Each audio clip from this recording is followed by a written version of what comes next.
Chapter 20. The Letter.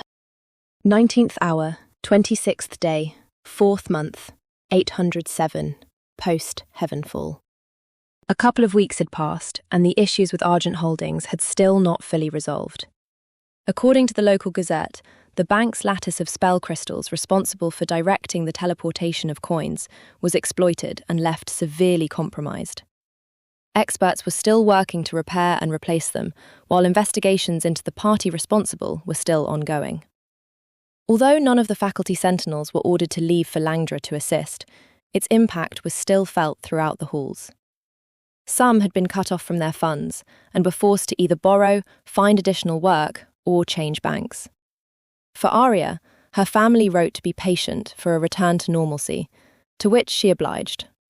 After all, what was a few weeks to the long lifespan of an elf? In the meantime, she dedicated a few hours a day to employment at Aston's workshop, which paid enough to remain modestly comfortable. Initially, her duties matched Aston's original description of booking appointments and supervising the testing chamber. Yet it did not take long for Aston to notice his new hire had a natural acumen for being approachable and charming towards patrons. Ariya still relied on other workers for more specific questions regarding different runes, but drew from past techniques as a museum coordinator to properly inform customers of the different products. Her natural curiosity eventually tugged her towards the back workshops, where Aston introduced the rune creation process. Among the humming machinery and sanding tools, she observed how the inverse of their image was crafted on the coin die used to strike the blank planchet. Even though Ariya was unsure if she would ever put the methods to practical use, the runesmith was nonetheless delighted to share knowledge of his craft. One late evening, the staff hastily tidied up the workbenches and prepared a dinner to formally welcome Ariya's recent hiring. They gathered around to enjoy a meal featuring slow-cooked meat in a flavourful, sweet and tangy stew, with staple sides and plenty of dark ale. "To Ariya," Aston said as he raised a cup, "for helping to make our lives here a bit easier and putting up with us." The small group gave a hearty chuckle of acknowledgement and clinked their cups together. "And thank you all for not making me regret working here." Ariya tilted her own drink in jest. "Truthfully, you all have been wonderfully patient and kind, and I'm deeply grateful for the opportunity. We're happy to have you on board too," added a middle-aged dwarven runesmith woman named Ursha. Her voice, soft and hushed in tone, often required a quiet room to accurately hear what she said. "Especially how you've been handling the front. Aston put me up for it once, and I told him never again." "On that note," Aston interjected, "I've commissioned for job flyers to be created, so I'll need help posting them once they're printed. Crosby, I want you to take the lead on it." The gnome nodded to a human man who was in his early 30s. "If things look light, I'll pull Ariya to help distribute them too, so we can cover more ground." "You got it," Crosby acknowledged flatly, without looking up from his plate. Ariya rarely saw him around the workshop, since he was in charge of deliveries across Ovyliax and the immediate area beyond its walls. The few times they did interact, he came off as detached, difficult to converse with, and somewhat judgmental. "We're finally hiring more?" Ursha asked. "We need to with all these orders coming in," Aston confirmed. "Things might financially become tighter for me, but it's a small price to pay to ease things up. Besides, as much as we are delighted by Hans's and Ariya's help, we still need more regular employees." "What about Katha?" "There's still a place for her here, and will continue to be one when she recovers." Aston was referring to his daughter-in-law and Hans's mother. "That is heartening to hear. You were supposed to retire by now, and Katha was supposed to take over." "I know." Aston breathed a weary sigh. "People can plan, but fate ordain. At least my hands are still steady, so I can still work. If only my eyes and my back still felt young." "She's been ill for quite a long while now. Do the healers know what it is?" Ariya gently inquired. The gnome shook his head. "I'm not at liberty to say, and prefer to keep things private," out of respect for her. Hopefully, she'll be on the mend sooner than later. The clattering of utensils and pause of unspoken silence signalled the end of that conversation, and Ursha shifted the topic towards Ariya. "How are things going for you at the academy?" The elf, caught off guard by the sudden shift in attention, choked a bit on her ale. She quickly cleared her throat and answered. "It was honestly difficult at first, adjusting to a new schedule. Being a night owl does shift some things around, so I've been managing time better. As long as you don't feel exhausted. I know many Edenvalian businesses are open 24 hours, since it has a higher population of elves. A lot of us are pretty nocturnal," Ariya confessed. "What about recent daring heroics? Did you fight any more trolls? The way Aston describes your recent escapade made it hard to believe the same person dancing around and chasing monsters is the same one working our counters." Ariya grinned through a mixture of pride and embarrassment. "We didn't have anything as dramatic as the week I met Mr. Silvercheck. However, we did save a pet while in the middle of our survival training. Our party was outside the city where we met a man walking his dog on a trail nearby. Not long after, we heard him yelling in a panic after his pet had run off and stumbled upon a breeding ground of predatory slines. Luckily, the creatures were slow, and we managed to get the dog to safety." "Was it leashed?" Crosby asked, finally looking up from his food. "No, the owner trusted her to stay close. However, she also seemed stubborn. When we met, the dog wanted to stay with our camp even though her owner walked away and kept calling her to come. It took numerous tries before she returned. Unless you're someone like a professional ranger, you should keep your pets on a leash in the wilderness. My idiot cousin got her dog snatched up by a beast because she let it wander off too far," Crosby spoke disapprovingly. "Even if it's a dog, you've still made a big difference in someone's life," Aston complimented. "I like to think so," Ariya remarked with a smile. "Although my advisor then ordered us to clear out the slime nest as punishment for running off without permission. It'll be safer in that area for a little while at least." As conversations continued into other subjects and the last cups were poured, Ariya glanced around the room and felt an unexpected warmth within. The world outside and the future may remain uncertain, but tonight, among her new workmates, she had found another place to belong. Another 3 days would pass until Argent Holdings finally announced the arcane connections to their banking system was restored. Everyone with accounts, including Ariya, were relieved to finally be able to withdraw funds into their coin purse, and happy to learn they would receive credit on their annual taxes for the inconvenience. Nevertheless, many were still dissatisfied with the company's attempt to mollify the situation and demanded further compensation. Thus, an inquiry was launched amid the outcry, and the Dragons of Langdra were to send representatives to Ovyliax for a hearing. As for the ones directly responsible for the incident, the suspects have yet to be identified. Despite the temporary work no longer financially necessary for Ariya, she chose to remain on board, mostly out of sympathy for Aston's age and the lack of staff. She also deemed the work experience valuable, for both gathering information from the locals and for understanding runes to be more effective in the field. The discounted goods were nice perks as well. Halfway into that evening's shift, Aston approached Ariya regarding one of the customers. "Went with the soft landing one, I see." "Yes, the buyer mentioned he was a scout and wanted some reassurance in case he fell from somewhere high. I suggested the snagging rune too, but they could only afford one today." "No worries. He seemed like one of the out-of-towners part of the mustering for the Northern Crusade. Hopefully he returns." "From the war or as a customer?" Aston chuckled dryly.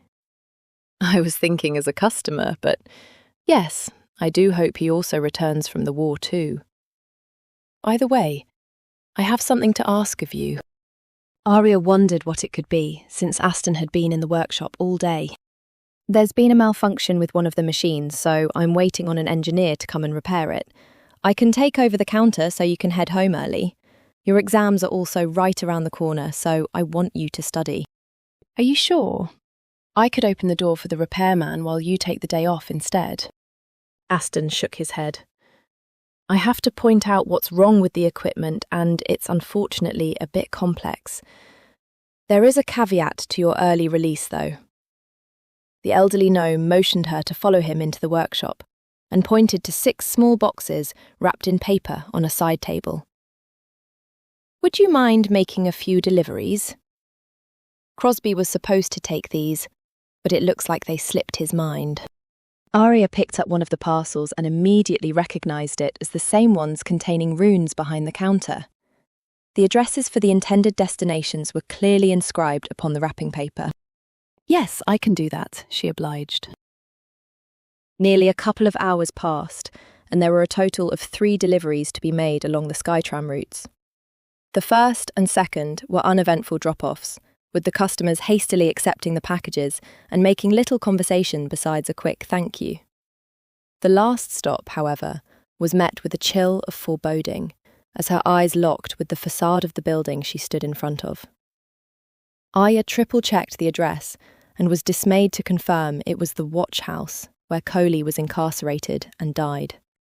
Memories of the investigation, the ambush at the house, and the lifeless body crashed into her mind, making the incident feel as recent as having occurred yesterday rather than months ago. Ariya stood in the street and stared intensely at the door.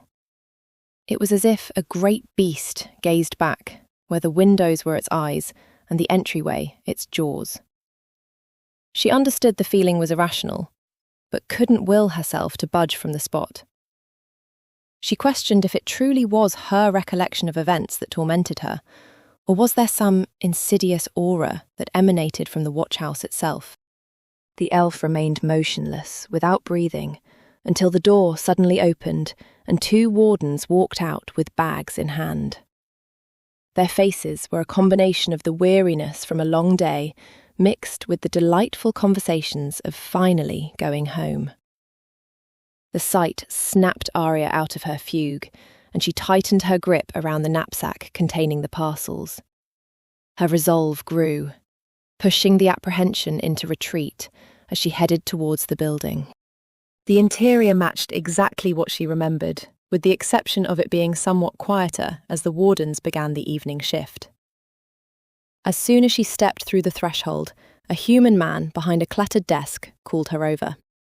"Tyran protects. Is there something you need help with?" he asked, his expression one of hardened stone. "I have a delivery to make from Silverchecks for Magistrate Erin Donabar." She pulled out the 3 packages from her bag. "Name?" "Ariya Malanti." "Wait right here," he ordered before standing up and heading to the back offices. A moment later, the warden returned, with the magistrate following behind. "Good evening," Donabar greeted before pausing for a moment to look at Ariya's face. "Wait, don't I know you from somewhere?" "Yes, I was assisting the Sentinels investigating the student from DarkAcademia who passed away in the jail cell." "I think I do remember you. What are you doing making deliveries for runes? Did you drop out of Sentinel school?" "No, I'm still there. I started working part-time after the incident with Argent Holdings." "Makes sense," the magistrate replied, nodding. "A couple of my peers had to request advances on their pay from the city administration. I'm amazed you're still choosing to be a Sentinel, even after last month's news. I was shocked when they caught and killed the hag on the academy grounds. If my son was there, I would have told him to pack their things and get out." Ariya gave a shrug. "I feel pretty safe surrounded by professional Sentinels. They're used to dealing with the worst. But that also makes them the target of the worst. My job here isn't exactly the safest either, but at least I'll never have to worry about being thrown into dealing with monsters and ghouls. I'm quite content with arresting petty thieves and tax evaders." The magistrate unwrapped the boxes and inspected the runes inside, which were all minted to be identical. "Everything looks in order. These merciful runes will be effective for subduing criminals non-lethally. If these work the way we intend, we'll be putting in another order. Give Mr. Silvercheck my regards." I will, thanks. Ariya departed from the watchhouse with much relief and began to walk in the direction towards the nearest Skytram station. Yet before she could go more than a few steps away, she heard someone familiar call out to her name. Ariya, what are you doing here? Sentinel Shaylin greeted her with a joyful smile. Oh, Good evening, Sentinel. Her heart skipped in surprise. I was making a delivery for Silvercheck's defense improvements. Defense improvements? No kidding. Where is that? I've been in the market for some gauntlets or gloves. Ariya pulled out a trade card and handed it to him. They don't really sell weapons, but they have many runes for enhancing equipment. I see. He stroked his chin as he read the card. I got some gear that could use a bit of a tune-up, so I'll definitely swing by when I get a chance. I don't suppose you could fit me with a discount? He winked. I don't think so, since I don't set the prices. Mr. Silvercheck does.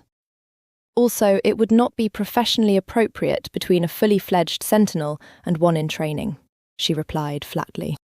Of course. I'm just joking. Been paying attention to Valeria's lectures regarding ethics. Good on you. He gave a light and playful jab before nodding towards the guardhouse. Well, I have to run for a meeting regarding an investigation, so I'll see you in class soon. Hope you're ready for the exams. Aston gave Ariya the rest of the week off, so that she could mentally and physically prepare for the coming assessments.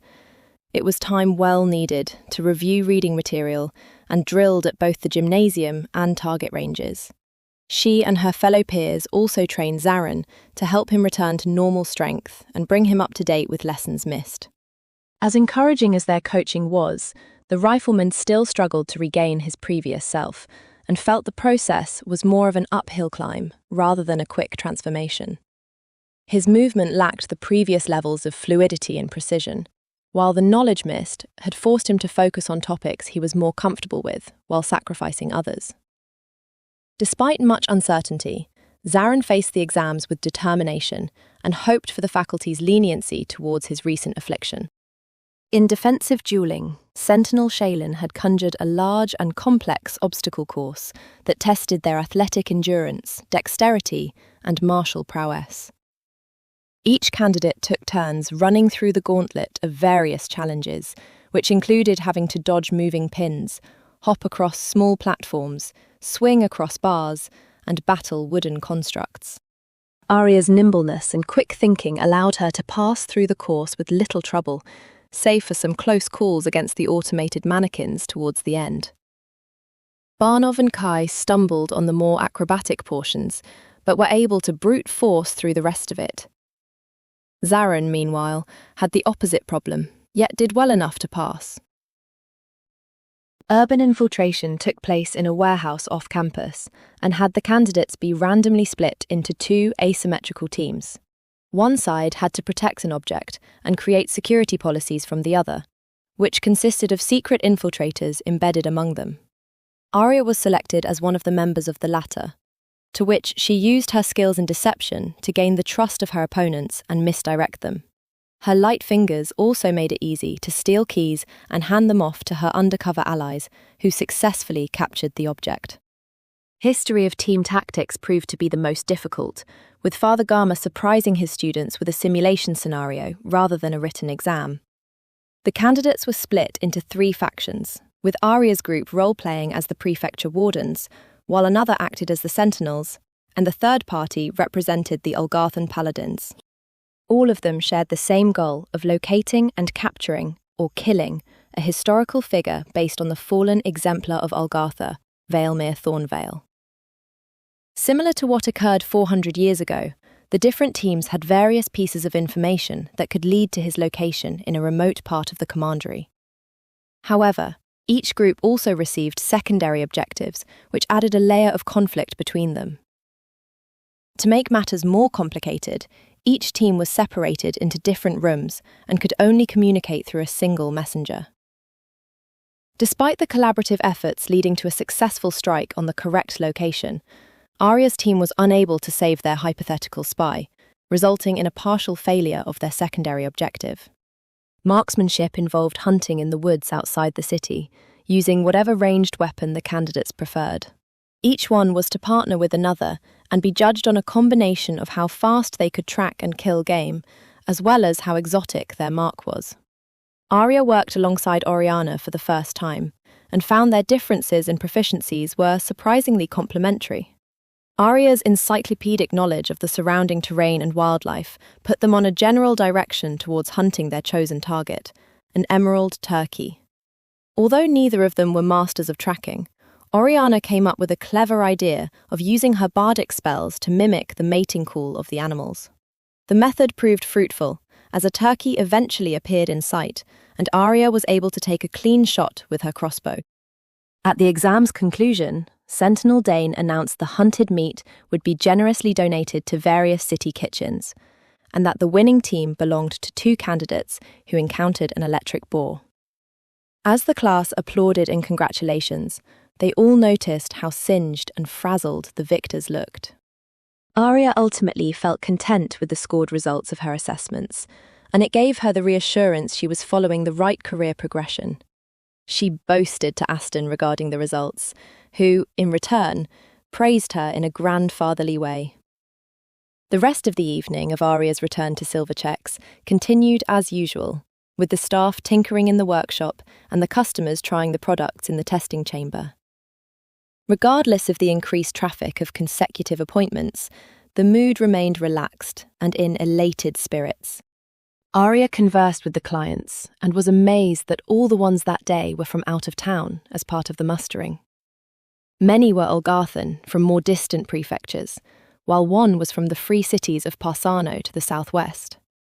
She took note of when they opened up about their homes and the subtle differences in dialect and body language. A few were curious to ask about the elf's own origins, as an Edenvalian, and one was even bold enough to follow up and ask her out on a date. She found the gesture to be flattering and professionally declined. While Ariya was finalising a sale, she noticed the gem on the arcane mailbox near the counter flashed red, denoting an emergency message. She opened the container and revealed a single envelope from Hans Silvercheck, to be delivered to his grandfather immediately. As the customer waited, she quickly handed it to Aston, before returning to the counter to apologise for the interruption. Within moments, the elderly runesmith bolted out into the testing chamber and rushed for the front door with a panic in every step. The sudden action froze the entire store in confusion, before Ariya was able to break her hesitation and hurry to follow him.